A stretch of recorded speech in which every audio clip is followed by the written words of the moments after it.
building an indie business in the center of venture capital. I am Alex Edmonds, also known as SupremeRumHam on the internet, and this is the Building an Indie Business podcast. Okay, so today I wanted to talk about Bill Burr and how he does his ads. So I'm going to be talking about the specifics of how he does his ads. I'm going to give you examples of each one. I'm going to talk about the impact of these ads. I'm going to be talking about why and how other podcast hosts can do ads like him, and I'm going to be talking about the problems that the average podcast host might run into because they copy his style. Okay, so how he does his ads. He makes fun of the company sometimes, not all the time, and he doesn't use this style all the time, but he'll make fun of the company every once in a while. For example, he was selling a video doorbell, and he read the price, and he read the discount price. It was like, oh, it's $250, but because you're a Bill Burr listener, it's $150. And he immediately said, that's expensive. You already have a doorbell attached to your house. You're still paying off your house. The wires of the new doorbell will just end up in the ocean and then in a bird's stomach. Yeah, so he didn't give a glowing review of the product. And then he reads the copy directly, even says the directions. So it'll be like, give a personal example. And he'll be like, now I need to give a personal example. And so when the video doorbell was like, give a personal example, he was like, you give a personal example. I don't even know what this product is, so I can't give a personal example. I don't have a video doorbell. See, is that a glowing example for you? And so yeah, I thought that was super funny. And the final thing that he does, he interrupts the ads to talk about something random, and then I'll circle back to the ads.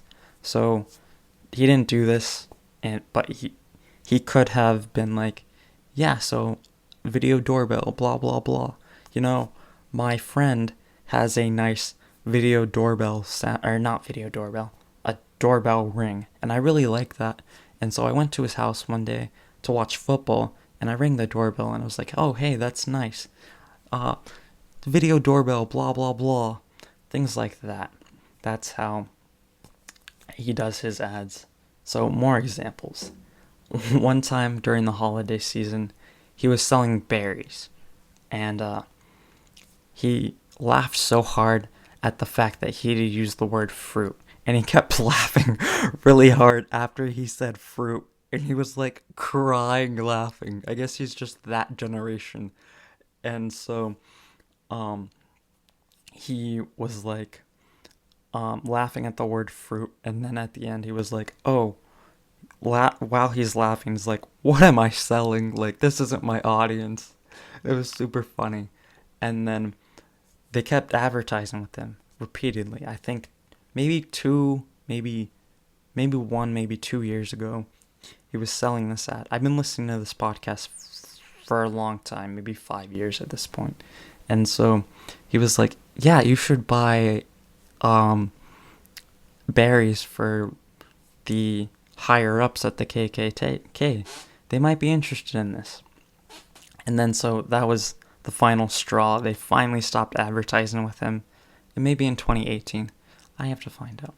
And then they came back like the next year. That was 2018. They came back for 2019, and he made fun of them for that too. So yeah. And then he was selling razors at one point, and he would do the ads in a Boston accent. They sell shaving butter, so he would say, shaving butter, instead of just saying shave butter, which I thought was really funny. And that's how I practiced my Boston accent. I listened to that ad on YouTube, and I'll talk about that a little more.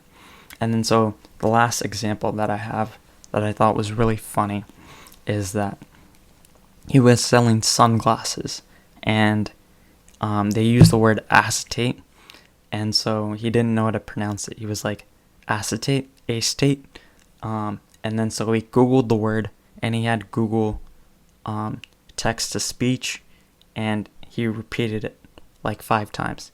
Acetate, acetate, acetate. Yeah, so that was really funny. So what's the impact of these ads, and why am I telling you about them? Okay.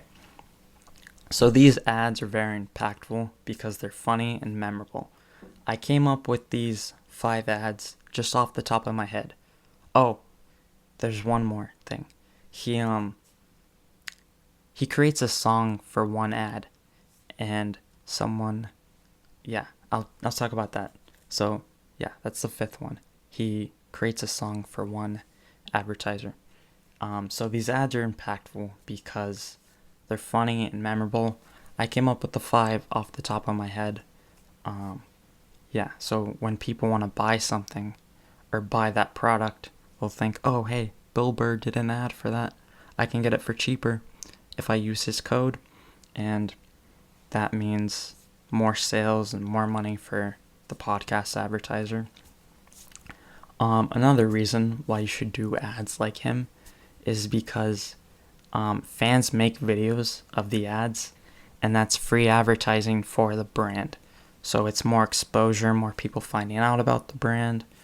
Yeah. Someone made a video. Yeah, someone made a video of the song that he did. So he made a song for this advertiser, and then someone made a video of like a slideshow of him, and they also added the lyrics, and then with the lyrics was a bobbing head of Bill, and every time every time the word was said, the bobbing head like hit that word, and then the word was highlighted, and so I thought that was really funny. Yeah, they did that for free, and that's even more exposure, right? And it's specifically for that brand. So that was another reason why. In the forums, people repeat the ads all the time. So on Reddit, I think my little caption in that forum, in the Bill Burr subreddit, is acetate. So, and sometimes people will bring up like acetate or like sunglasses, like what is that sunglasses company? And people will just say acetate, acetate, acetate repeatedly. It's actually pretty funny. Someone made a video clip about an apocalypse movie, and what they did was they added his audio about acetate to the movie and made it seem like he was the villain. So in a crucial scene in the movie, I guess, the heroes were pinned down, and there was like a siren, and every time the siren went off, his audio, like him saying acetate, would be played instead of like whatever that video had. And the last 2 is someone might make a podcast episode about his unique advertising style, and anyone listening could look up these brands and maybe buy their product, even though I am not bringing up the actual brand of what he was selling. Personally, I introduce people to Bill Burr using the video doorbell ad because it's just so funny, and it's not really about the video doorbell because it's like a 5-minute clip of him. He goes off. Like in that one video that I show people, he goes from video doorbell to talking about how he could be a DJ. And that's how it ends. He's like, imagine me being a DJ. And he ends the video with like, a lot of drugs would be taken. And that's the end. You don't hear anything else. It's pretty funny. So why and how other podcast hosts could do ads like him? Why? The ads are more impactful, like I said before, and this leads to more clicks. And how podcast advertising works is the podcast host is paid per click, CPC, paid per click, yes. And so if more people are clicking on it, that leads to more money. And if more people are clicking on their ads, they're more effective, and that might attract more advertisers, which will lead to more money, right? And then people won't skip the ads. So people tend to skip podcast ads. They know if the ad is like a minute and 30 seconds, they'll just hit the fast forward button 3 times and then they're done with the ad.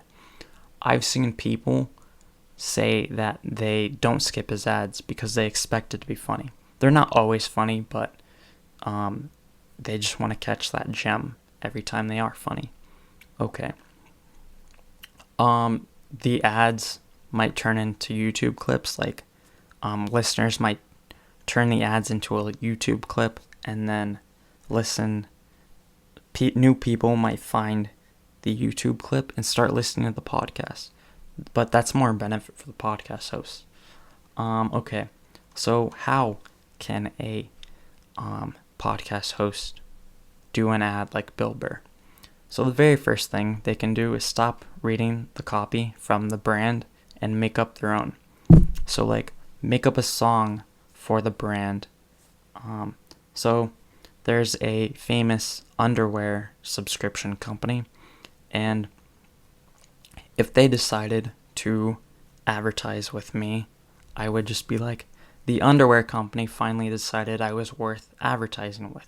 So go buy their stuff. Something simple. It's not like I'm reading out of anything, but it's different, and that might be more effective. Who knows? Well, the underwear company could find out if they advertise with me. So we'll see. Okay. So there are problems that this advertising style might create, and let's go through them. The brand might not like the random content, and this only really works if you have a leverage. So what do I mean by leverage? I mean you have an audience, and the audience clicks on the ads.